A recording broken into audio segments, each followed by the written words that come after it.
Dalam autobiografinya, Soekarno pernah berkata, "Aku ingin meninggal cepat dan tenang di tempat tidur.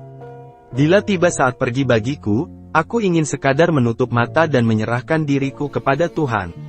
Kuperingatkan kawan-kawan agar aku ingin beristirahat di bawah naungan pohon yang rindang, dikelilingi pemandangan indah di samping sebuah sungai yang segar airnya dan indah tampaknya. Aku ingin berbaring di antara bukit-bukit dan keheningan. Itulah keindahan negeriku tercinta dan kesederhanaan tempat asalku. Dan aku menginginkan tempat peristirahatan terakhir di Priangan dan daerah Bandung, yang sejuk berbukit subur, tempatku untuk pertama kali berjumpa Marhen si petani." Frasa, "di bawah pohon yang rindang," pernah disampaikan kepada Dewi.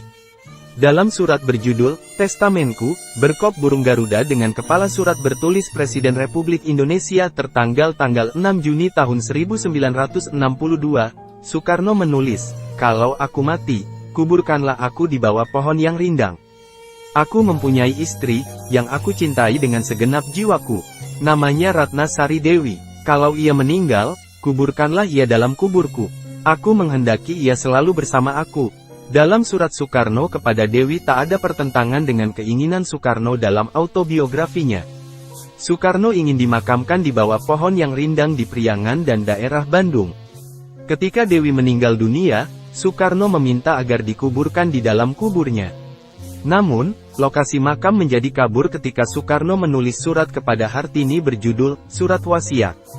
Surat bertanggal tanggal 24 Mei tahun 1965 itu berbunyi, "Kalau saya meninggal dunia, maka saya menghendaki, agar kelak istri saya Hartini dikubur berdampingan dengan saya.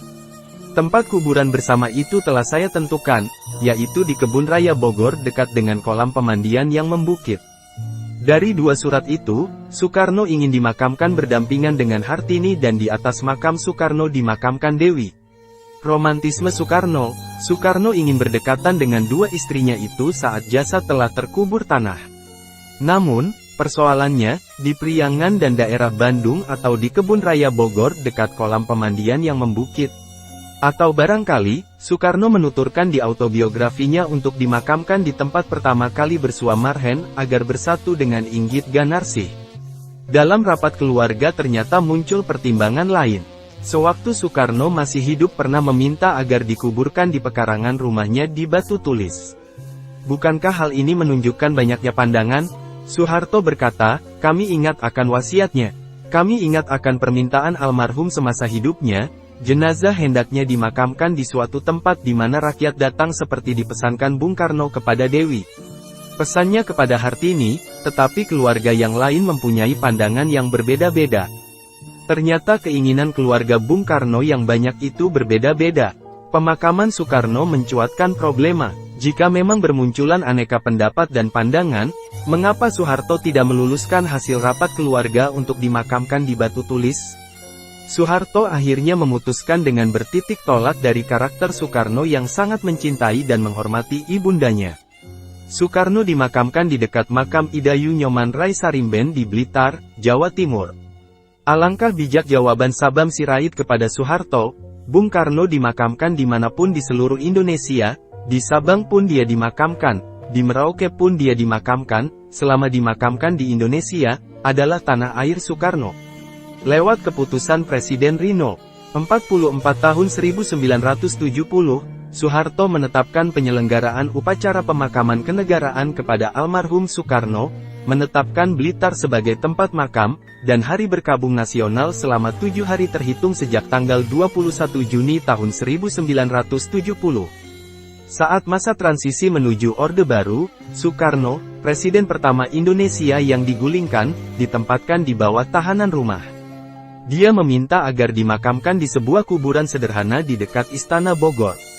Setelah Soekarno meninggal pada tanggal 21 Juni tahun 1970, Presiden saat itu, Soeharto, memutuskan untuk menguburkan mantan presiden di pemakaman umum di Blitar, Jawa Timur, di samping makam ibunya.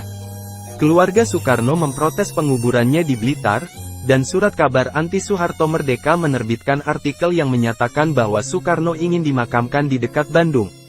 Dalam autobiografinya, Soeharto mengklaim bahwa keluarga besar Soekarno memiliki pandangan yang berbeda tentang situs pemakaman dan berpendapat bahwa Soekarno sangat dekat dengan ibunya selama hidupnya.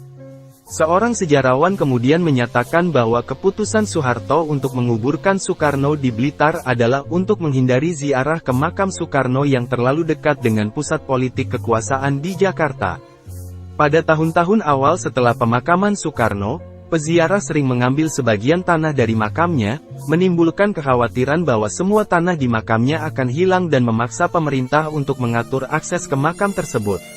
Sekitar tahun 1977, ketidakpuasan terhadap pemerintahan Soeharto mengakibatkan pelonggaran kebijakan de-Soekarnoisasi, dan rehabilitasi warisan Soekarno, termasuk makamnya. Pada tahun berikutnya, pemerintah memutuskan untuk membangun sebuah museum di atas makam tersebut. Pada tahun 1979, dalam peringatan ke-9 kematian Soekarno, Soeharto meresmikan museum baru, dalam sebuah upacara yang dihadiri oleh sekitar 1 juta orang. Sekali lagi, anggota keluarga Soekarno mengkritik keputusan untuk membuat museum, dengan putra Soekarno yang bernama Guntur menyatakan bahwa keluarga Soekarno tidak terlibat dalam konstruksi mausoleum tersebut. Namun, pejabat pemerintah Soeharto akan membuka situs ziarah ke makam dan pada tahun 1980, 1,4 juta orang mengunjungi situs tersebut.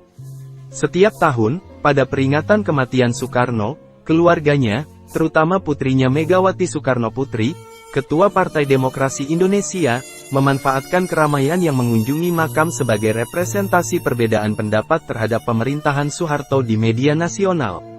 Pada tahun 1995, sekitar 10.000 orang menghadiri peringatan tahunan tersebut.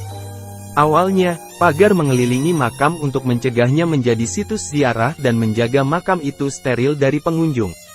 Namun, setelah jatuhnya Soeharto, Megawati menjadi presiden pada tahun 2001, dan situs tersebut mulai menarik sejumlah besar peziarah dari seluruh Indonesia.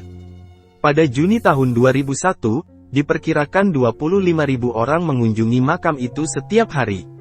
Meskipun tidak dianggap penting pada masa pemerintahan Soeharto, setelah kejatuhan Soeharto, pemerintah kota Blitar di bawah Jarod Saiful Hidayat memilih untuk memanfaatkan kuburan untuk meningkatkan daya tarik kota sebagai tujuan wisata.